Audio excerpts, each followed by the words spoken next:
Hi everyone, this is a quick editing note. As of the date that I'm uploading this is December the 9th, 2019. So it's pretty late in the game to be doing a video about end of the year book tag, but I've been having a bit of a difficult time right now as far as reading and keeping up with my reading goals.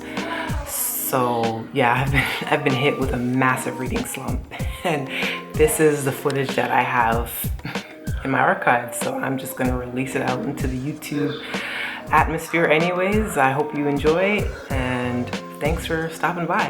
Bye. Hi everyone, I'm Mo. Thank you for stopping by my channel. Today I want to do the end of the year book tag.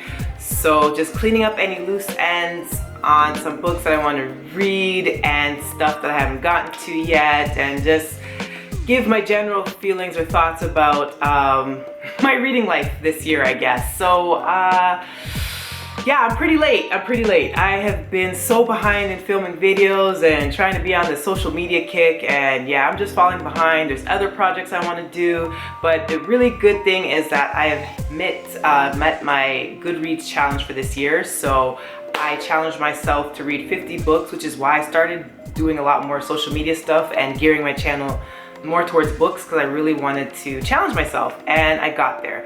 Got 50 books down this year, which is pretty great for me personally, and I'm going to look to see if I can raise that number and see where I get by the end of the year. Anyways, I am looking off my phone to see some of the questions for this tag, so bear with me. Let's get it. So I will definitely link below who was the originator of this book tag. I just don't have the name offhand, but I'll definitely put it in the description box below that drop down menu area, and I'll try to link it in the iCard somewhere here as well, who was the originator of this video. Anyways, questions. So question number 1. Are there any books you started this year that you need to finish? So yeah, a lot. So I don't know if I want to call them do not finish or DNFs, but there are a lot of books that I've put down to pick back up later. There's Arch Enemies, I think, by Marissa Myers, from the Renegade series that I haven't gotten into yet. I read Renegades maybe late summer and I really liked it. But for whatever reason, I just put down Arch Enemies and just didn't bother picking it back up. And I believe that Supernova, which is the third and final installment for that series, will be released actually in November this month. So yeah, so Arch Enemies for sure. What else? Ember in the Ashes, I believe, is another book that I was really hyped and excited to start, and I think I started a few pages in, didn't finish it. There's A Secret History for sure by Donna Tartt, which I got maybe 130 some odd pages in. I think I was reading it for the Contemporary-a-thon, which was in one of my previous videos, and for whatever reason I just was having a hard time getting back into it. So that definitely is another one too. Oh my goodness, the list is endless. There's so many books that I have stopped and started, and I still have to continue. There's a ton of young adult ones that I have to get through as well. So yeah, I have a lot. Do you have an autumnal book to transition into the end of the year? I guess I kind of do. I think so. So I actually have a couple of books as examples with me, but one that I really think kind of fits into like the darker but cozy kind of theme is actually this baby here, which is the infamous illustration copies of the Harry Potter series. So I don't know from when it started where the illustrated versions of these books were coming out, but I do know recently the Goblet of Fire from Harry Potter was released in the illustrated format, and it looked gorgeous, and I was so close to buying it because Goblet of Fire is one of my favorites from Harry Potter, as is the Half-Blood Prince.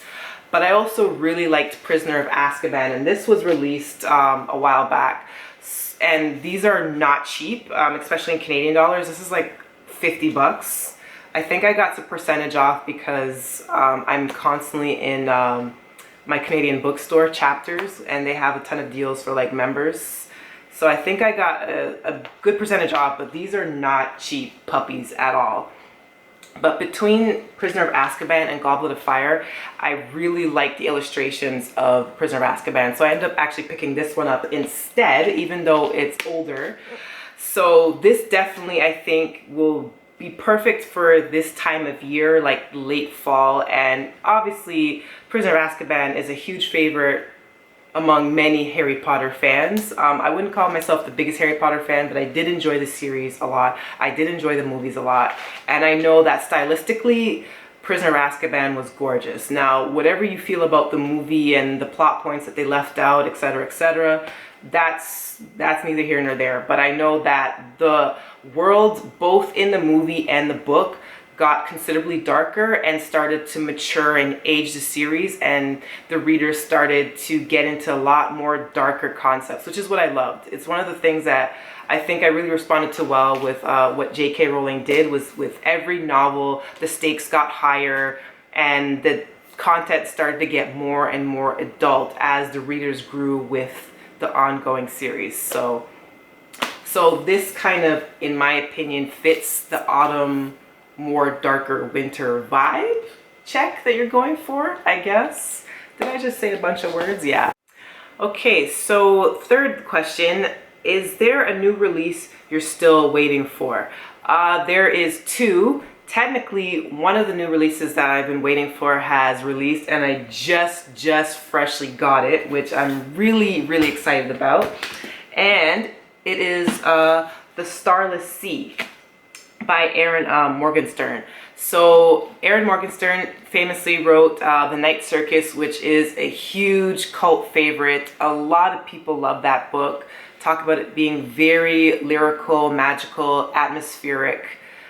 And unfortunately, I've never had the urge to pick up The Night Circus, but for whatever reason, I've heard a lot about The Starless Sea this year, and I think it's because there was such a large gap of time between these two books. As far as I know, these are the only two books in Erin's catalog, and I believe there was a huge gap between her releasing this one. So she definitely took her time, but the way that this book was described, it's the ultimate book lover's book for people who truly are just enchanted with literature. And it's I know how pretentious that sounds, I'm sorry, but the descriptions that a lot of my favorite book bloggers have been saying about this book has really intrigued me. People have been getting this ARC or advanced reader copy like throughout this entire year. I've heard nothing but amazing things about this book, and unfortunately some of the book hype that I've bought into this year have not played out very well, but I have a feeling that I'm going to really love and enjoy this book.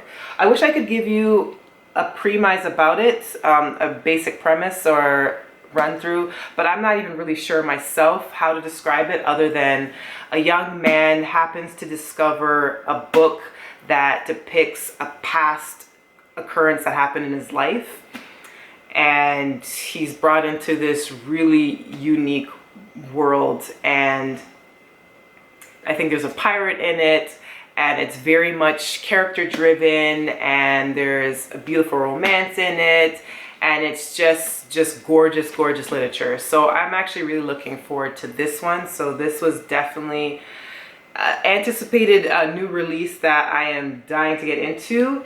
And the other one that has not come out yet, but is ultimately the book I have been waiting for, which is Holly Black's The Queen of Nothing, which is the third and concluding book to the Folk of Air series. Now, I know The Cruel Prince was a hugely popular book on book bloggers and booktubers channels and etc, but even though it was super massively popular, it's also a very polarizing book, and I know there's people who absolutely love it and there's people who absolutely hate it and despise it.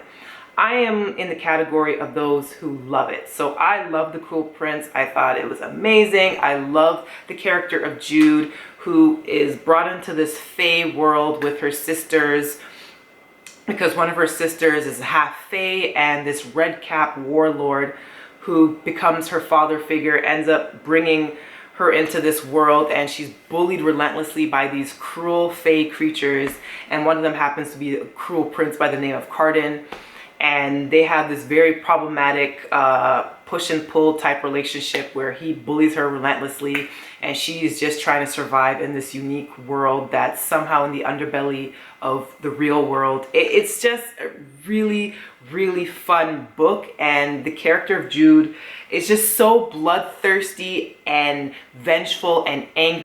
Okay, so my camera cut on me because I'm talking way too much, but I was just ranting and raving about The Cruel Prince and The Wicked King from Holly Black, and that leads into the new release that I'm waiting for. Like, the most highly anticipated of all highly anticipated books this year is The Queen of Nothing, which is going to be released this month. I already pre-ordered it. I'm getting a special edition box from Indigo Books, which is from Chapters, major Canadian book retailer. Whatever, I love the series. I cannot wait for that book.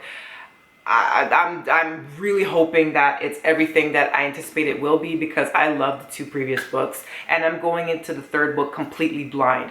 I was unfortunately spoiled for The Wicked King, which, even though I still love the book, it took some of the excitement out for me, and I'm still very bitter about the fact that I was spoiled for that book. So I'm really, really, really, really, really looking forward to Queen of Nothing. Cannot wait. Yes, next question. Okay. Number 4, what are 3 books you want to read before the end of the year? So I do really want to finish The Secret History by Donna Tartt, which I mentioned previously, but I don't know if I'll get to it. Definitely want to finish The Starless Sea. I just got it, so it's brand spanking new, but I do want to finish it for this year. Another book that I really do want to finish is The Raven Boys by Maggie Stiefvater. This book has definitely been talked about a lot in book blogging spaces. So Maggie Stiefvater, I think, has come out with a new book. I don't remember the title of it, but I think it's a continuation from the previous Raven Boys series, or the Raven Cycle series. I don't remember the name of the book, but I know that it's just come out, or it's going to be coming out soon. So I do want to get into the Raven Boys. So if I could at least finish this book, that would be great. And I actually have Throne of Glass by, yeah, I know. The Throne of Glass has been probably one of the most hyped up young adult book series. I constantly see people talk about it.